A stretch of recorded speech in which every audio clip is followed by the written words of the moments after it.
Hello students, how are you? Welcome to biology class. Myself Neetu Sharma and we are studying chapter 14 Natural Resources of Biology. यहाँ पे बेटा हम दो natural resources के बारे में ऑलरेडी पढ़ चुके हैं. एक है एयर और दूसरा है वाटर, जो हम लास्ट वीडियोस में डिस्कस कर चुके हैं. इस वीडियो में हम डिस्कस करेंगे हमारे नेक्स्ट नेचुरल रिसोर्स सॉइल के बारे में. जैसे कि आप सबको पता है, अर्थ में 3 लेयर्स प्रेजेंट है: outer layer, middle layer and inner layer. Outer layer is termed as crust. The below layer of crust is known as mantle and the innermost layer is termed as core.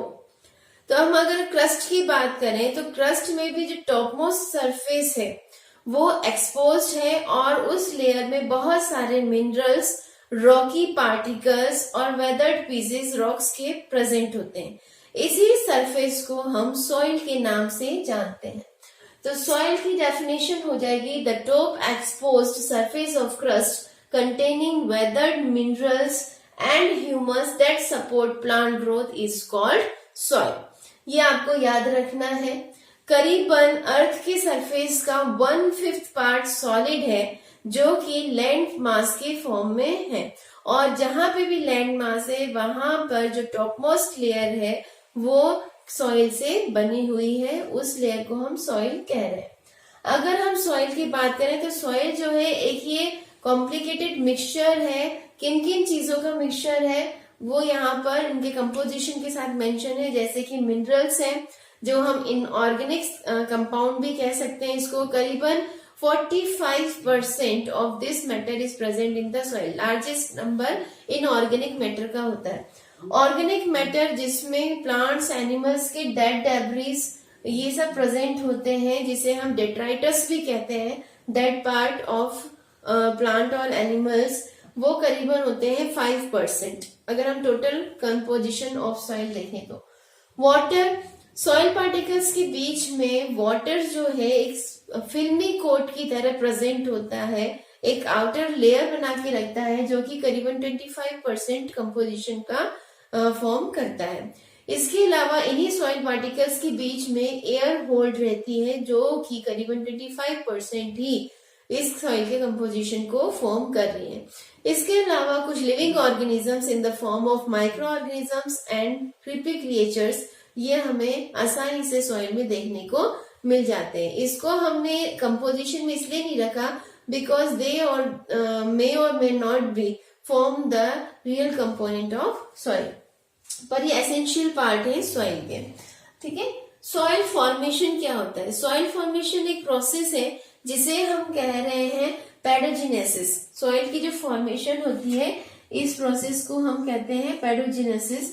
यहाँ पर बहुत slow process हो रही है soil के formation की. बहुत धीरे धीरे ये प्रोसेस होती है और इतने धीरे प्रोसेस होने के कारण जो फर्टाइल लैंड का एज ए रिसोर्स ह्यूमन बहुत ज्यादा यूज कर रहे हैं तो वो दोबारा से रिप्लेनिश शॉर्ट पीरियड में नहीं हो पाती. इसीलिए इसको हम नॉन रिन्यूएबल रिसोर्स की कैटेगरी में कंसीडर करते हैं. पैडोजिनेसिस जो होती है ये मेनली 2 प्रोसेसेस से बनी हुई है. First is weathering. जो भी रॉकी पार्टिकल्स हैं, रॉक स्पीसीज है, उनका जो वेदरिंग होती है ये एक प्राइम प्रोसेस है सॉइल फॉर्मेशन की, बहुत इंपॉर्टेंट और जरूरी प्रोसेस है. दूसरी प्रोसेस है डिकम्पोजिशन ऑफ ऑर्गेनिक मैटर, जिसके बाद ह्यूमिफिकेशन और मिनरलाइजेशन प्रोसेस भी होती है. डिकम्पोजिशन मतलब होता है जितना भी प्लांट एंड एनिमल्स का डेड रिमेन्स होता है उनको कुछ ऑर्गेनिजम्स फीड करते हैं और फिर उसको कन्वर्ट कर देते हैं सिंपल फॉर्म में. ये सिंपल फॉर्म फिर दूसरे रॉकी मटेरियल के साथ मिक्स होता है. कुछ तो कम्प्लीटली डिकम्पोज हो जाते हैं ऑर्गेनिक मैटर और कुछ एक सॉलिड एमोर्फस ब्लैक कलर का सब्सटेंस फॉर्म कर देते हैं जिसको हम ह्यूमस कहते हैं. और ह्यूमस बनने की जो प्रोसेस है वो कहला रही है ह्यूमिफिकेशन, जो कि सॉइल का ही एक इंटीग्रल पार्ट है. फिर है मिनरलाइजेशन. जैसे जैसे वेदरिंग होती है, इनका टूटना होता है, डिकम्पोजिशन होता है, तो different kind of minerals, nutrient soil में एडअप होते जाते हैं और इस प्रोसेस को हम कहते हैं मिनरलाइजेशन.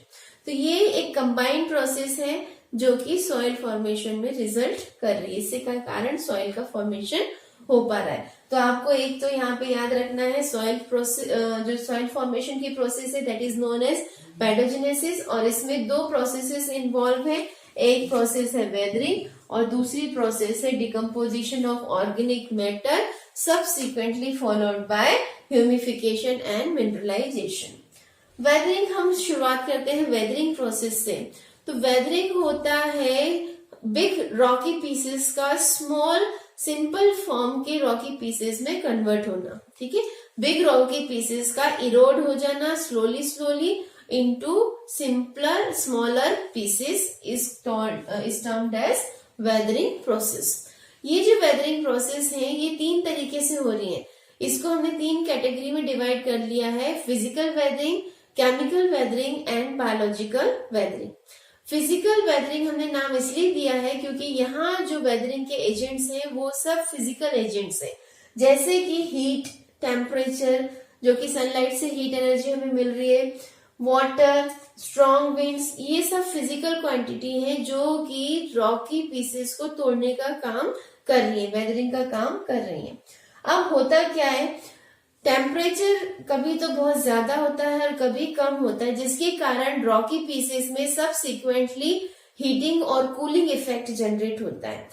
हीटिंग के साथ एक्सपेंशन डेवलप होता है रॉकी पीसेस में और कूलिंग के साथ इनका कॉन्ट्रैक्शन हो जाता है, जिसके कारण ये लगातार कॉन्ट्रैक्शन और एक्सपेंशन की प्रोसेस होती रहती है और जो रॉक पीसेस हैं वो वीक होते चले जाते हैं और उनमें दरारें आनी शुरू हो जाती है और अल्टीमेटली कहीं ना कहीं जाके वो टूट जाते हैं। इसी तरह से जब वाटर रेनफॉल होता है तो रेनफॉल बहुत ज्यादा फोर्स के साथ होता है, साथ ही साथ बहुत ज्यादा जो वाटर है वो जब स्पीड में रन ऑफ के थ्रू बहता है तो ये रॉकी पीसेस को करोड करता हुआ चलता है, ठीक है। इससे भी रॉकी पीसेस का इरोजन होता हुआ चलेगा, इनमें सर्विसेस आना शुरू हो जाएंगी, दरारें आना शुरू हो जाएंगी और अल्टीमेटली इनके कारण भी रॉकी पीसेस के जो बड़े बड़े पार्ट है वो ब्रोकन हो जाएंगे। स्ट्रॉन्ग विंड, जब आंधी तूफान आते हैं तो जैसे छोटे छोटे रॉकी पीसेस होते हैं वो उछल के बड़े रॉकी पीसेस के साथ टकराते हैं, जिसके कारण जो पहले से वीक रॉकी पीसेस हैं उनमें दरारें और ज्यादा आ जाती हैं और वो बड़े रॉकी पीसेस स्मॉल पीसेस में टूट जाते हैं। तो ये जो बिग पीसेस का स्मॉल पीसेस में टूटना है यही हम वेदरिंग कह रहे हैं और ये कई बार होता रहेगा तो अल्टीमेटली जाकर ये बहुत ही छोटी पीसेस में कन्वर्ट हो जाएंगे और उस समय हम कहेंगे कि सॉइल का फॉर्मेशन हो रहा है। तो इस तरह से फिजिकल वेदरिंग में फिजिकल एजेंट्स के थ्रू ये वेदरिंग प्रोसेस हो रही है। केमिकल वेदरिंग की बात करें तो केमिकल वेदरिंग में क्या होता है, जैसे रेनफॉल हो रही है और उस रेनफॉल में कई तरह के एसिड्स प्रेजेंट होते हैं, जैसे कार्बोनिक एसिड है, सल्फ्यूरिक एसिड है, नाइट्रिक एसिड है। कहीं ना कहीं इन एसिड का काम करोजन का होता है, करोड करने का नेचर इनका होता है। जैसे ही किसी बड़े रॉकी पीसेस पे पड़ते हैं तो उन रॉकी पीसेस के अपर सरफेस को करोड करना शुरू कर देते हैं, जिसके कारण जो रॉकी पीसेस के पार्टिकल्स ऊपर से सेपरेट होना शुरू हो जाते हैं। इन्हीं के कारण मिनरल्स का फॉर्मेशन होता है सॉइल में। फिर हम बात करें कि डेड एनिमल्स और प्लांट्स जो कि रॉकी पीसेस पे खत्म हो जाते हैं उनको फिर फर्दर माइक्रो ऑर्गेनिज्म या दूसरे ऑर्गेनिक ऑर्गेनिजम्स जो है वो उसको फीड करना शुरू करते हैं। तो जब फीड करते हैं तो कुछ ना कुछ डाइजेशन के लिए एसिड भी रिलीज करते हैं, वो एसिड सीधे इन रॉक पार्ट्स पर स्प्रेड हो जाते हैं, गिर जाते हैं, जिसके कारण जो रॉक पार्टिकल्स हैं उनका करोजन होना शुरू हो जाता है। तो डिकम्पोजिशन ऑफ ऑर्गेनिक मैटर भी इस तरह से एसिड का रिलीज करके रॉक पार्टिकल्स को ब्रेक करने का काम करते हैं। बायोलॉजिकल वेदरिंग की बात करें तो यहाँ पे प्लांट्स इन्वॉल्व होंगे। कैसे इन्वॉल्व होंगे, आपने लेकेंस का नाम सुना होगा। लेकेंस एक सिम्बायोटिक रिलेशनशिप शो करता है बिटवीन फंगस एंड एल्गी। तो ये फंगस और एल्गी जो है ये बड़े बड़े रॉकी पीसेस पे और ट्री के पार्ट्स पे डेवलप होना शुरू हो जाते हैं। अब ऑब्वियस सी बात है ये ऑर्गेनिज्म जब डेवलप होंगी तो इनकी फूड की रिक्वायरमेंट होगी, तो ये क्या करेंगे, एसिड का सिक्रीशन करेंगे और ये एसिड कहाँ जाएगा, रॉकी सरफेस पे जाएगा, जिसके कारण करोजन होगा और इस तरह के बड़े रॉकी पीसेस जो है वो स्मॉल पार्टिकल्स में कन्वर्ट होना शुरू हो जाएंगे। मॉसेस हैं या सीड्स हैं, ठीक है, कई डिफरेंट प्लांट्स के जो सीड्स हैं एयर के साथ वाटर के साथ ट्रेवल कर जाते हैं और इन चट्टानों की रॉकी पीसेस के दरारों में जाके अटक जाते हैं। जैसे ही इनको सुटेबल क्लाइमेट मिलता है, वाटर मिलता है, तो ये सीड्स जो है जर्मिनेट होना शुरू हो जाते हैं, मॉसेस डेवलप होना शुरू हो जाते हैं, जिसके कारण जो चट्टानों के बीच में दरारें होती हैं वो और ज्यादा वाइड होती चली जाती है और अल्टीमेटली जो बिग रॉकी पीसेस हैं वो टूट जाते हैं, ब्रोकन हो जाते हैं। इसी की तरह जैसे जैसे रूट्स का डेवलपमेंट होगा प्लांट्स का, तो वो रूट्स जो है वो पेनिट्रेट करने की कोशिश करेंगी, अपने लिए जगह बनाएंगी और इसी प्रोसेस में वो क्या करती हैं, दरारों को और ज्यादा वाइड कर देती हैं, जिसके कारण जो वीक रॉकी पीसेस हैं जो कि ऑलरेडी इन फिजिकल एजेंट्स या केमिकल एजेंट से वीक हो चुके हैं, वो बहुत जल्दी ब्रोकन हो जाते हैं, टूट जाते हैं और सॉइल का फॉर्मेशन कर देते हैं। यहाँ पर मैं वाटर के लिए एक और बात बताना चाहूंगी कि जब वाटर आता है रेनफॉल के थ्रू या रन ऑफ के थ्रू, तो ये सर्विसेज में या दरारों में भर जाता है। जब ठंड का टाइम होता है तो ये वाटर फ्रोज हो जाता है, जम जाता है। जमने से क्या होता है, वाटर की एक क्वालिटी है कि एक्सपेंशन शो करता है ऑन फ्रीजिंग।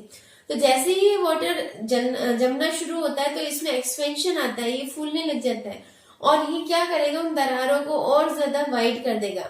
दिन के समय जब हीट इसको मिलेगी तो ये इवोपरेट होगा और दरारें जो है वो और ज्यादा वाइडन हो जाएगी, जिसमें और ज्यादा वाटर मॉलिक्यूल्स आके फंस सकते हैं और अल्टीमेटली जो बड़ी रॉक पीसेस है वो स्मॉल रॉक पीसेस में टूट जाती है। तो ये कुछ वीदरिंग प्रोसेस है जिसमें डिफरेंट वेदरिंग एजेंट्स यूज हो रहे हैं और इस तरह से सॉइल का फॉर्मेशन हो रहा है। नेक्स्ट, सॉइल फॉर्मेशन की जो नेक्स्ट स्टेप है वो है डिकम्पोजिशन ऑफ ऑर्गेनिक मैटर, जिसमें दो प्रोसेस और साथ में होती है जिसका नाम है ह्यूमिफिकेशन एंड मिनरलाइजेशन। ये प्रोसेस आपको ध्यान रखनी है। डिकम्पोजिशन ऑफ ऑर्गेनिक मैटर, ये आप सबको पता है कि बैक्टीरिया, फंगी जैसे माइक्रो ऑर्गेनिज्म डिकम्पोजिशन का काम करते हैं। जो प्लांट्स और एनिमल्स के डेड रिमेन्स होते हैं उनको हम कहते हैं डिट्राइटस, और इन डिट्राइटस को फीड करने वाले जो ऑर्गेनिजम्स होते हैं उनको हम कहते हैं डिट्राइटिवोर्स। क्या कहते हैं इनको हम? डिट्राइटिवोर्स। डिट्राइटिवोर्स जैसे कि कुछ निमेटोड्स होते हैं, मिलीपेड्स होते हैं, सेंटीपेड्स होते हैं, अर्थवॉर्म होते हैं, आंट होते हैं, ये सब इन डेड रिमेन्स को ईट करते हैं और साथ ही साथ अपना एक्सक्रीशन इसी सॉइल में रिलीज कर देते हैं। अब हम देखते हैं बैक्टीरिया और फंगी का काम क्या है। Bacteria and fungi extra cellular digestion करते हैं, अपने एसिड को बाहर इन डेड रिमेन्स प्लांट और एनिमल्स में सिक्रीट करते हैं, जिसके कारण ये प्लांट्स के जितने भी कॉम्प्लेक्स ऑर्गेनिक मटेरियल है ये सिंपल फॉर्म में कन्वर्ट हो जाते हैं। टाइम जरूर लगता है, स्टेप बाय स्टेप प्रोसेस होती है ये। तो यहाँ पे हर एक स्टेप में जो कॉम्प्लेक्स फॉर्म टूट रहा है उससे डिफरेंट मिनरल्स और न्यूट्रिएंट्स रिलीज होते जाएंगे जो कि एनवायरनमेंट में वापस मिल जाएंगे। कुछ एटमॉस्फेयर में रिलीज हो जाएंगे और कुछ हमारे सॉइल में रिलीज हो जाएंगे। इसी प्रोसेस के थ्रू न्यूट्रिएंट्स और मिनरल्स जो सॉइल में एडअप हो रहे हैं उससे सॉइल का ह्यूमस कंटेंट और मिनरल्स कंटेंट इंक्रीज हो रहा है। ये बहुत इंपॉर्टेंट प्रोसेस है, एक तरह से रिसाइकलिंग ऑफ न्यूट्रिएंट्स में ये बहुत इंपॉर्टेंट प्रोसेस होती है। ह्यूमिफिकेशन जो प्रोसेस होती है ये ह्यूमस फॉर्मेशन की प्रोसेस है। जब डिकम्पोजिशन होता है तो सारा ऑर्गेनिक मैटर कंप्लीटली डिकम्पोज नहीं हो पाता, कुछ डार्क कलर के सॉलिड फॉर्म में रह जाता है और ये एज इट इज रहने वाला मैटर ही ह्यूमस कहलाता है। इस ह्यूमस में बहुत ज्यादा न्यूट्रिएंट्स प्रेजेंट होते हैं जो कि सॉइल को फर्टाइल बनाते हैं और प्लांट्स ग्रोथ में हेल्प करते हैं। मिनरलाइजेशन की बात करें, जब किसी डेड रिमेन्स का कंप्लीट डिकम्पोजिशन हो जाता है तो उसमें से जो भी न्यूट्रिएंट्स रिलीज होते हैं वो सॉइल के मिनरल कंटेंट्स को इंक्रीज कर देते हैं, जैसे कि कैल्शियम है, phosphorus, nitrogen, potassium, magnesium, ammonia, ये सब मिनरल्स वापस से सॉइल में एडप्ट हो जाते हैं after the decomposition of dead plants and animals. इसके अलावा कुछ गैसेस हैं जैसे कि अमोनिया गैस है, कार्बन डाइऑक्साइड है, ये कुछ तो सॉइल में जो सॉइल के बीच में स्पेस होती है वहां पर ट्रैप हो जाएगी, बाकी हमारे एटमॉस्फेयर में रिलीज हो जाएगी। वाटर भी डिकम्पोजिशन के साथ साथ रिलीज होता है, जो सॉइल वाटर के रूप में सॉइल में ही प्रेजेंट रहता है। सॉइल प्रोफाइल की बात करते हैं। सॉइल प्रोफाइल के बारे में आप 7th क्लास में ऑलरेडी पढ़ चुके हो। ये एक रिप्रेजेंटेशन होता है सॉइल पार्टिकल्स की लेयर का, जो हमारे अर्थ में प्रेजेंट होती है। इस लेयर को देखकर हम बता सकते हैं कि कौन सी लेयर में किस टाइप के सॉइल पार्टिकल्स प्रेजेंट है, उनका टेक्सचर क्या है और वहां पर न्यूट्रिएंट्स लेवल किस हिसाब से है। तो ये एक तरह से आइडिया देता है हमें डिफरेंट लेयर्स का। ठीक है, layer wise arrangement of soil particle in crust और soil is termed as soil profile. और इसमें जो लेयर्स प्रेजेंट है सॉइल की, उसको हम कहते हैं हॉरिजन। तो हम ऊपर से नीचे की और इन लेयर्स की स्टडी करें तो सबसे ऊपर वाली जो लेयर होती है ये होती है ए हॉरिजन की, जिसे हम टॉप सॉइल के नाम से जान रहे हैं। इस लेयर में बहुत ज्यादा ह्यूमस और लिटर प्रेजेंट होता है। लिटर मतलब होता है पार्शियली डिकम्पोज्ड ऑर्गेनिक मैटर। तो इस लेयर में बहुत ज्यादा प्रेजेंट होता है और इसी लेयर में प्लांट भी ग्रो होते हैं, यहाँ पे सीड का जर्मिनेशन होता है। इसके बाद वाली जो लेयर होती है इसमें सॉइल पार्टिकल्स लगभग ए हॉरिजन की जैसे ही होते हैं, पर थोड़े से इसमें बिगर साइज के सॉइल पार्टिकल्स भी इन्वॉल्व हो जाते हैं। तो ये नेक्स्ट जो है ये बी हॉरिजन है। यहाँ ए हॉरिजन से जितने भी मिनरल्स हैं वाटर के साथ सीप डाउन होते हैं और इस लेयर में चले आते हैं, प्रेजेंट हो जाते हैं। तो इस लेयर में मिनरल्स का डिकम्पोजिशन बहुत ज्यादा देखने को मिलता है। ठीक है, यहाँ पे मिनरल्स बहुत ज्यादा प्रेजेंट होते हैं बी हॉरिजन में। इसको हम सब सॉइल के नाम से भी जानते हैं। इसके नीचे वाली जो लेयर है ये कहलाती है सी हॉरिजन, जहां पे सॉइल पार्टिकल्स थोड़े से बड़े साइज के आ जाते हैं। यहाँ पे यूं कहा जाता है ये जो बड़े साइज के सॉइल पार्टिकल्स हैं ये पेरेंट रॉक के वेदरिंग के कारण ही इस तरह के प्रेजेंट है।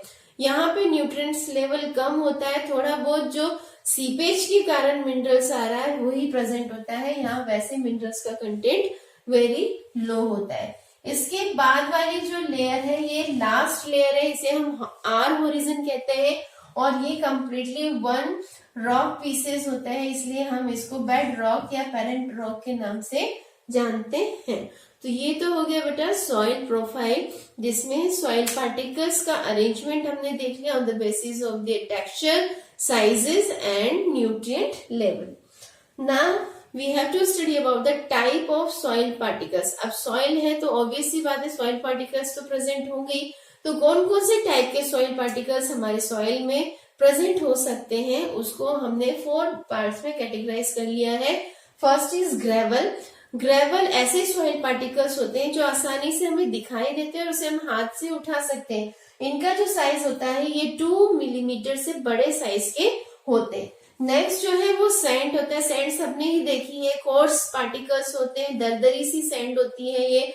ठीक है, इसमें जो सॉइल पार्टिकल्स है वो ग्रेवल जितने तो बड़े नहीं है पर थोड़े बड़े जरूर है और इनका साइज है 0.05 मिलीमीटर और 2 मिलीमीटर के बीच का। Now silt particles. Silt particles sand से थोड़े से और दरदरे से छोटे होते हैं। ठीक है, थोड़ा सा साइज इनका छोटा होता है, एकदम महीन नहीं होते, ये थोड़े से कोर्स होते हैं और इनका साइज होता है 0.05 से 0.005 मिलीमीटर के बीच का। और इनसे जब छोटा साइज हो जाता है सॉइल पार्टिकल्स का तो उन्हें हम क्ले कहते हैं। ये बहुत ही महीन सॉइल पार्टिकल्स होते हैं। इनमें सॉइल पार्टिकल्स के बीच में स्पेस बहुत कम प्रेजेंट होता है और इनका साइज 0.005 मिलीमीटर से भी कम होता है। तो ये हो गए सॉइल पार्टिकल्स के different types on the basis of their sizes. Now हमारे अर्थ पे अलग अलग टाइप की सॉइल प्रेजेंट है, डिपेंड करता है उसमें कौन से टाइप के सॉइल पार्टिकल्स प्रेजेंट है जिसके कारण उनकी प्रॉपर्टीज अलग अलग हो जाती है। तो बेसिकली टाइप्स ऑफ सॉइल को हमने 3 कैटेगरीज में स्टडी करना है, वो है Sandy soil, clay soil and Lumi soil. ये ऑलरेडी आप 7th क्लास में भी स्टडी कर चुके हो। सैंडी सॉइल में ज्यादातर पार्टिकल्स सैंड के होते हैं।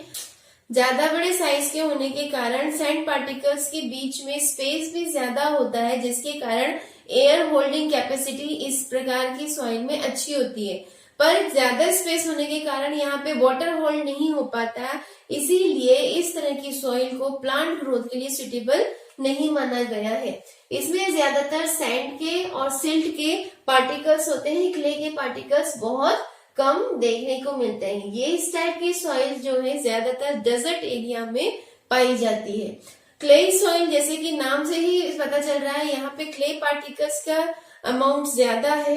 क्ले पार्टिकल्स बहुत छोटे साइज के होते हैं, जिसके कारण इनके बीच का स्पेस भी बहुत कम होता है। कम स्पेस होने के कारण यहाँ पर एयर की जो होल्डिंग है वो नहीं हो पाती है, एरेशन नहीं हो पाता, इसलिए इस तरह की सॉइल में पुअरली एरेटेड सॉइल कही जाती है। यहाँ पे वाटर होल्डिंग कैपेसिटी बहुत अच्छे से हो जाती है, वाटर अच्छे से यहाँ पर रुक जाता है इन सॉइल पार्टिकल्स के बीच में। इस तरह की सॉइल में ज्यादातर क्ले के सॉइल पार्टिकल्स होते हैं जो छोटे साइज के होते हैं। इसके अलावा कुछ सिल्ट के पार्ट और ह्यूमस क्वांटिटी ज्यादा होती है। अब यहाँ पे एरेशन कम है, वाटर होल्डिंग ज्यादा है, इसलिए यहाँ पे लॉगिंग की प्रॉब्लम बहुत बार देखने को मिलती है, इसलिए इस सॉइल को भी प्लांट ग्रोथ के लिए सुटेबल नहीं माना गया है। फिर हम पढ़ेंगे लूमी सॉइल के बारे में। लूमी सॉइल एक कॉम्बिनेशन है क्ले का, सिल्ट का और सैंड का। यहाँ पे क्ले पार्टिकल्स का अगर 1 पार्ट है तो सिल्ट का 2 पार्ट्स और सैंड का भी 2 पार्ट्स इन्वॉल्व रहता है, जिसके कारण यहाँ पर क्ले और सैंड दोनों की प्रॉपर्टीज इन्वॉल्व हो गई हैं। ये सॉइल एयर को भी अच्छी तरह होल्ड कर पाता है और वाटर को भी अच्छी तरह होल्ड कर पाता है, साथ ही साथ ह्यूमस काफी इस सॉइल में पाया जाता है, इसीलिए इस सॉइल को फिट फॉर प्लांट ग्रोथ माना जाता है। हमारे इंडिया में कई तरह के सॉइल टाइप्स देखने को मिले हैं, तो मेजर जो सॉइल टाइप्स है इंडिया की वो है ब्लैक सॉइल। ज्यादातर ब्लैक सॉइल हम प्रिफर करते हैं प्लांट ग्रोथ के लिए, क्योंकि इसमें क्ले पार्टिकल्स और ह्यूमस का अच्छा कॉम्बिनेशन है, जो कि वाटर होल्डिंग के साथ साथ न्यूट्रिएंट्स भी प्रोवाइड करता है। उसके बाद नंबर आता है रेड सॉइल का। रेड सॉइल में आयरन के ऑक्साइड्स प्रेजेंट होते हैं, जिसके कारण इसका कलर रेडिश हो जाता है। ये ज्यादातर महाराष्ट्र, आंध्र प्रदेश, मध्य प्रदेश इस एरिया में देखने को मिलता है। यहाँ पर सैंडी और लूमी सॉइल का कॉम्बिनेशन होता है। ये सॉइल भी अच्छी मानी जाती है ग्रोथ के लिए, प्लांट ग्रोथ के लिए। डेजर्ट सॉइल की बात करें तो डेजर्ट सॉइल ज्यादातर डेजर्ट एरिया में मिलता है, जिसमें सैंडी सॉइल का कंसंट्रेशन ज्यादा होता है और इसमें ऑर्गेनिक मैटर का कंपोजिशन कम रहता है। माउंटेन सॉइल जो है, माउंटेन से डिग्रेडेड सॉइल पार्टिकल्स को कह रहे हैं। यहाँ पे ग्रेवल, सिल्ट और इस तरह के पार्टिकल्स आपको ज्यादा मिलेंगे, जो कि बड़े साइज के होते हैं। सैंड पार्टिकल्स आपको ज्यादा देखने को मिलते हैं। एल्यूवियल सॉइल की बात करें तो alluvial soil is a good combination of Lumi and clay soil. यहाँ पे ह्यूमस तो प्रेजेंट होता ही है, साथ साथ वाटर होल्डिंग कैपेसिटी और एरेशन गुड होने के कारण इस तरह की सॉइल को भी फर्टाइल सॉइल की कैटेगरी में रखा गया है। लैटराइट सॉइल्स जो है, इसमें पोरस क्ले प्रेजेंट है, जिसमें कुछ अमाउंट सैंड का प्रेजेंट होता है, साथ ही साथ आयरन और एल्यूमिनियम के हाइड्रो ऑक्साइड्स यहाँ पे पाए जाते हैं, जो कि वेरी वेल न्यूट्रिएंट्स होते हैं। तो इस तरह से ये अलग अलग सॉइल अलग अलग एरिया में प्रेजेंट होती है और डिफरेंट टाइप्स के प्लांट्स को ग्रो होने में सपोर्ट करती है। आज की क्लास में बेटा इतना ही। अगर आपको ये वीडियो अच्छा लगा हो तो प्लीज लाइक करिएगा और नेक्स्ट हम पढ़ेंगे सॉइल पोल्यूशन के बारे में। Till then goodbye and be safe. Thank you.